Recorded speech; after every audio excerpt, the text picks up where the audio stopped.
Raid Shadow Legends. Let's do a take two on this event and see what it's really about and if it will help anybody, early accounts, mid-game accounts, in-game accounts. It really doesn't matter. If you have all the material saved up, you can do it. Will it help you? It doesn't matter. You're already clearing everything already. This new girl and the other epics won't change your account whatsoever. If you've got Martyr, Bad L, all the big ones, along with Draco, Prince Kymar. If you've got the big name ones and you're clearing everything already, she's not going to help you. But she will help an early or mid-game account a tremendous amount, or mid-game account, or in-game account if you're not that strong, a tremendous amount, as well as some of the epics will too. And we'll talk about how we get those. So if we go over here to Fusion, we're going to look at it one last time. Here she is. These two, the Mistress, now these aren't her total stats. This is only 50. It's not showing me the 60. I don't know why here. But she can do a heal, right? 15% of the damage inflicted to the lowest person. She does an AoE heal, and then she also revives 2 people and puts Veil on them. Somebody that does heals and then has a really good defense buff aura for everybody, for anywhere you go, 25% defense. So anybody who can do heals and revive, and then it's doing the damage. She doesn't attack here, and then does an attack here. This one only does what? 2 allies. Okay, 2 allies with the lowest HP, I'm sorry, for 2 turns if this attack is critical. So she's doing damage, and she'll do this, and she's got really high HP and defense if you look at her 60 stats. So she's pretty good. I think she will help out carrying some accounts. This one too. This one can help out low and mid game and even in game accounts if they're not that strong. She's magic, so she can almost go anywhere. You have to crit, and then it's a 50-50 chance to get a heal. That doesn't make a lot of sense to me, but she does do a 3-turn AoE heal based off of her maxed HP. And then this shared 2 turns on a 4-turn cooldown. I wish this was 3-turn like some other epics like Nazana, who's just amazing, or the Rearguard Sergeant. But this could still be a really big carry for any accounts out there who aren't able to progress. If you're having problems progressing in Ice Golems, Dragons, Fire Knight, this could really help you out. I don't know if I'd bring her into Fire Knights, but you could try it out. So I'm talking about 20. But even just to get up to 20, you could definitely bring her in there at any time. These kind of champions that do the shared damage, that do the heals, and do the revives can really carry your teams. Now, if you're crazy enough to be able to get this girl, she's going to carry you big time. 3-turn cooldown, if you can get this cooldown. The provoke AoE is insane. I have it on Martyr, of course, on a 4-turn cooldown. And when you're going so fast, you're taking turns over those waves. And especially for waves, you were doing crazy. Plus, if she gets hit, turn meter increase, this kind of stuff, this might be crazy on the clan boss later on. It is a 1-turn cooldown once you get it on a cooldown, but turn meter increase is crazy. And then over here, she does the revive as well, puts a block damage, 50% turn meter. That's pretty insane. But this one right here, she has high speed. This is, again, only showing me 50. If it was at the level 61 or level 11, why is it? It's at like 107. Her speed is really high. But regardless, she'd be on a fast team. If you have Apothecary, you throw Apothecary with her, and you're going through waves like butter. No problem. She's going to do AoE provoke, sometimes 2 turns. AoE provoke, sometimes 2 turns. You got Apothecary popping off speed on her. You're going to make it through anything in the game at all that has waves. When you get to the boss, it might be a different story. But as far as the waves go, remember, when you provoke, you force them to only do their skill 1, and that's it. And they're going to provoke to her. So you're just going to make her beefy. You're going to make her at least decently fast enough to 2-turn the other team with like an Apothecary on her team. Apothecary is going to give her the heals every 2 turns, so there's no problem there. She will carry. The shield looks really sweet with that whatever that is in there, the goo, the slime, the green stuff. So a huge carry, but to get her, like I said, in-game accounts don't need her. We're already clearing all this stuff, 20 speed runs, everything else. We don't need her. But for you guys to get her, it's going to be hard. I just want to put that out there because I did the Foley Fusion. A lot of people did the Foley Fusion. You might not have been around for the Foley Fusion. I will tell you, the time constraints, the micromanaging of everything you do in this game, by the time you're done with it, will make it to where you don't want to do anything anymore.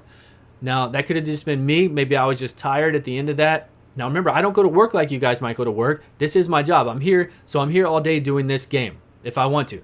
So I have the time to do that. You might not have the time. You might have family. You might have work. You might have something going on in the next 2 weeks, right? You might want to go out and see a movie. Who knows? You might be dating right now, so that's taking up your time, right? Somebody call you up. You got a new love interest. Boom, you got to go take care of that. But doing all this stuff, especially if you have to take all the rares, fuse all the rares, level them up, go into the epics, and do all this, it is time consuming. And then also you're under other daily constraints here of having these keeps open to make sure you get the essential materials you have to. Now, if you're in game and you can do this easy, or you were lucky enough to pull the epic champions to do this, good on you. Then you can do it easy if you want to in game. You could ignore it in game because you don't need it. Or if you are in game and you've been saving materials, then this might be good for you. If you're in game but you can't really do 20 very well, you can't do that kind of stuff very well, then go after this if you've saved up that stuff. Especially go after this right here where you do the summons. This one isn't it.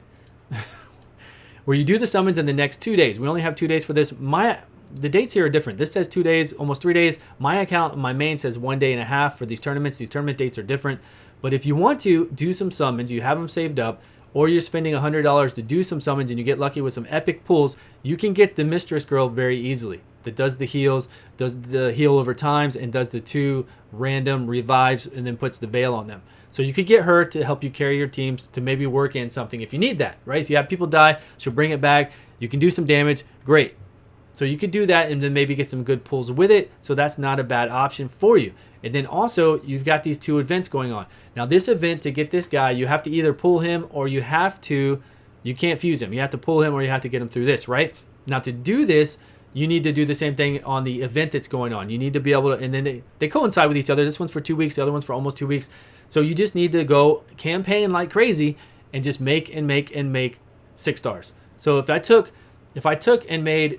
I made 25 4 stars at 50 points each, and then I made those 25 4 stars into 5 5 stars at 100 points each, and then I made that 1 6 star, that is a total of 2,150, right? So then that is going to take me, we're going to get extra points by ascending because we're going to need to ascend some stuff, or we could just ascend some stuff if we wanted to, and then we're going to get a few extra points if we ever use Bruise in there. So we're talking about like 5 5-star champions, right? Something like that. Let me know in the comments below if you're a math person and you have done the numbers. How many 5 stars, 6 stars would it take me to do this? Would it take 5 6 stars, 4 6 stars to do this, along with some additional ascending or whatever else? Somewhere around that number. So that's a lot. Who has that kind of energy in 2 weeks? I don't know anybody who has that kind of energy in 2 weeks. You don't make that kind of energy. You don't get that kind of energy. We're talking about a crazy amount of energy to make that many 6 stars in 2 weeks, right? That's crazy. Usually you do like 1 6 star in a week or 10 days. They're winning that many in that time. Let me know in the comments below. I'm not 100% sure on that, but that is just too crazy for anybody who is early or mid game, I think, to do that.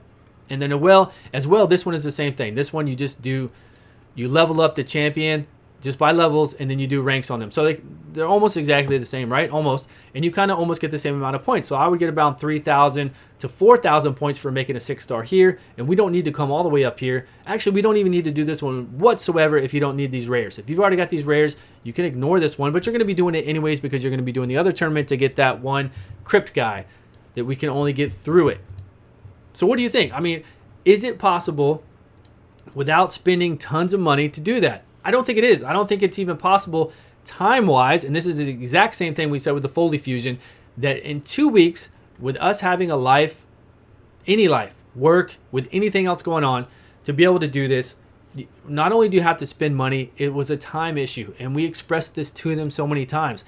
Time issue. It wasn't about being a whale. It wasn't about, there were people who wanted to do this but necessarily couldn't do this. So I think it's a time issue as well. Now, if you're hoarding mats and whatever else, then you're going to disagree with me. You're going to be like, Stu, it's not a time issue.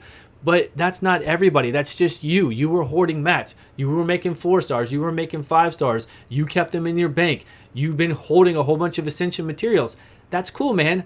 I'm glad for you. But what about everybody else? What about the new guy who's been playing for a month, or everybody else in this game? Do they deserve to have a chance at this? And then, do we have the time for it? Do we have the time to do all this? Does everybody have the time for this? I mean, legitimately, do we even have like regular time for this? If you haven't saved up the materials and you had to do it from scratch, would we have the time to do it? That's what I'm wondering. Would we be able to do this off if we didn't have the time? In a normal work day where people commute, they go to work, then they might have dinner with their family or whatever else. Do we really have the time to do that? And I think that was the biggest thing. I used to tell that to Polarium all the time during the Foley Fusion. Like, hey, this is wearing me out. I don't have time to do all this stuff. And I'm tired of micromanaging everything because I didn't have all this stuff saved up. I'm always leveling champions. And it was a big strain on myself. And then when I got done with it, man, I just wanted to, for like 2 weeks straight, all I wanted to do was log in and do the most minimal things in the game because I was just worn out. I was done with it. And the biggest thing is they don't even try to help you out. Like right now, we know we're going to have to ascend, right? So we're going to have to make sure that we map out when we do ascension and make sure we have enough. But what if they had these open for 2 weeks, all of them open for 2 weeks? Then we wouldn't have to worry about a smaller part of that. We'd be able to come in here when we need to, and even at the last day, we'd be able to come in here and be like, oh man, I'm a few short, I can at least hit it up. They're all open for the time. And what about like double drop weekends? Other games do that kind of stuff. They do like half energy weekends. They do like half energy power hours throughout the day, or double drops on some of their stuff for a Saturday or a Sunday. I mean, games do that. They do that, right? And I'm not trying to give everybody, oh, chickens. I'm not trying to say everybody deserves this fusion. I'd prefer fusions to be permanent like other games do, where it's a permanent fusion. She would be a very strong permanent fusion, maybe a little bit too strong with what I'm talking about with making it through waves and progression. But, you know, I just think it's better when we have more time. I don't like to be crunched for time. So let me know your thoughts on being crunched for time, how these two right here, if you can get these two, maybe they'll help you if you're an earlier mid-game account, get through some stuff, share damage on the captain there, and then we got heals and revives on the, what's her name? Mistress, and the captain also has the heals too. So, I mean, both of those will help you out. I think the captain will help you a lot with the shared damage and a lot with the heals, because that's a 3-turn heals off of their max damage. It's pretty insane. I think to have shared damage and heals, it's pretty crazy for the captain. So if you can do this fusion, if anything that you have the time for and you can do this fusion for an account to progress, try to do this one, because it's shared damage on a 2-turn, and because you're not going to have that many books to do everything else as well. But try to do this one. Or if you've got somebody that's good with shared damage and you want some heals, you want to go this route with a healer and a reser. So if you lose anybody, that's another option. You can go for a healer and reser to help your account out, and that will probably help you progress as well. But those are just my thoughts on the event. So let me know your thoughts about that. I know we said before, we did the rant video about the event just a few days ago, and everybody put in there, yeah, Polarium didn't listen. Okay, so we got it out there. We said our stuff on that about how we don't like these events again, right? So now let's tell me, what in this event do you think is possible for you to do in this time? And what are you aiming for? What do you think is actually possible with your time that you're allowed to do this, and with the money you have to spend, or just the energy that we get back? Obviously, my alt account doesn't get played a lot. With the energy that you get daily, what do you think you can actually accomplish in the event? And if you're just going off of daily energy, I don't think you can do hardly anything. So that's one of the big gripes right there, right? I don't think you can do much. And so, I don't know. Just let me know. I just wanted to kind of talk to you guys about the event and see what else we could say about it. I was trying to make it seem decent, right? I'm trying to be like, hey, maybe there's some few things we can do in the event. But, you know, it just makes me laugh trying to do that, because I just don't think a regular account, without spending a whole bunch of money or having just crazy stuff saved, can do very much of anything in the event or even get champions whatsoever. So let me know. I'll see you all on the next video. Thanks so much for watching. Thanks so much for the support. And that's all I got. I'll see you.